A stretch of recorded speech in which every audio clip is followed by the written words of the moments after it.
Assalamualaikum warahmatullahi wabarakatuh. Kembali lagi dengan saya Muhammad Hilmi Khairi. Kali ini saya akan membagikan tips tentang membuat media bimbingan dan konseling dalam bentuk infografis carousel Instagram.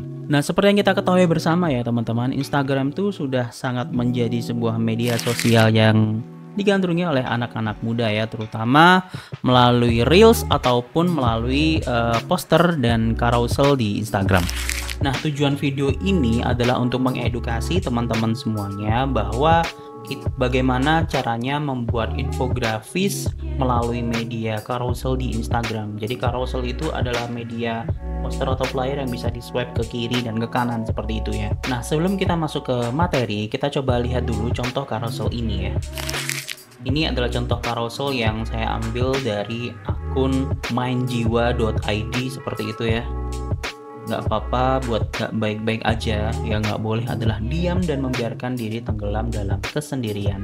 Seperti yang teman-teman lihat di layar, carousel ini mengencourage kita semua agar kita tidak selalu merasa sendirian dalam beberapa kesempatan, terutama saat kita merasa sedih seperti itu ya. Ada juga carousel dari @ibunda.id seperti yang terlihat di layar.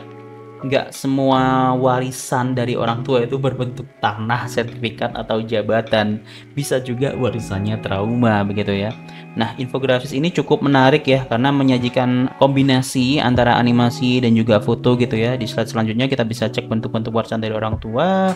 Infografis ini juga menyajikan teks, headline, foto, dan juga ilustrasi yang sangat-sangat menarik sehingga pembaca juga merasa tertarik untuk membacanya, banyak yang merasa relate juga. Bahkan di sini sampai 4.412 like ya teman-teman.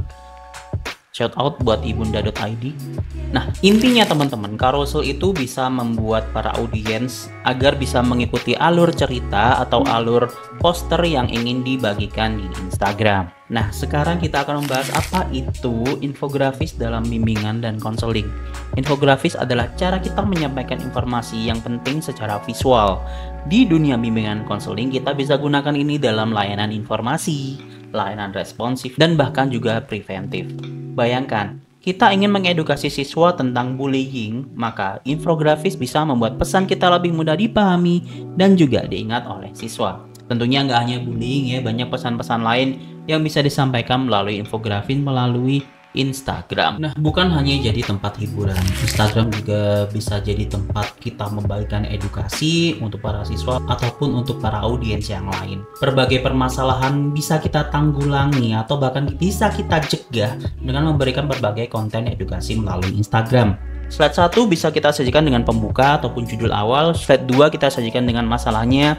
Bahkan kita cukup bisa bikin 3 slide aja, dimana slide 3-nya bisa langsung kita kasih solusi gitu ya, dan seterusnya. Dan ini bisa membentuk alur pikir yang alami daripada pembaca bahwa swipe is fun ya.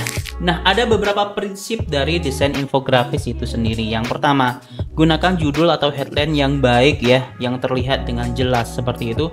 Dan yang kedua, jangan pakai terlalu banyak jenis font. Ingat, jangan pakai terlalu banyak jenis font.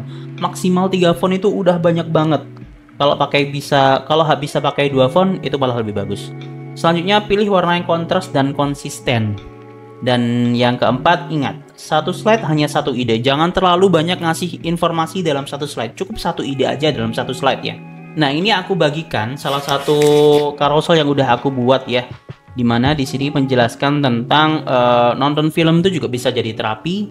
Di slide pertama, lalu di slide kedua saya menjelaskan tentang permasalahannya bahwa stres itu kalau bisa tidak ditangani dengan baik bisa sangat destruktif ya efeknya begitu. Lalu di slide selanjutnya saya kasih pertanyaan lah, terus gimana solusinya? Baru saya kasih solusi katarsis kuncinya. Dari katarsis itu salah satu bentuk katarsis melalui nonton film. Film sebagai media katarsis, belajar dari karakter film, dan refleksi setelah nonton film. Di akhir juga saya tanyakan akhirnya bahwa saya tanya kepada audiens dalam carousel ini, film apa yang paling berkesan buat kalian? Tulis di kolom komentar. Itu namanya call to action. Penting untuk kalian masukkan di carousel kalian.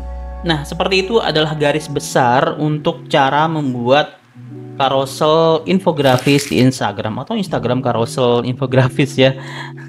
Seperti itu adalah garis besarnya. Kedepannya saya akan sajikan video-video tentang yang lebih teknis lagi ya teman-teman, mulai dari komposisi warna, bagaimana membuat garis tepi yang baik, dan semua tentunya bisa teman-teman gunakan aplikasi-aplikasi yang cukup jamak bagi teman-teman semuanya ya.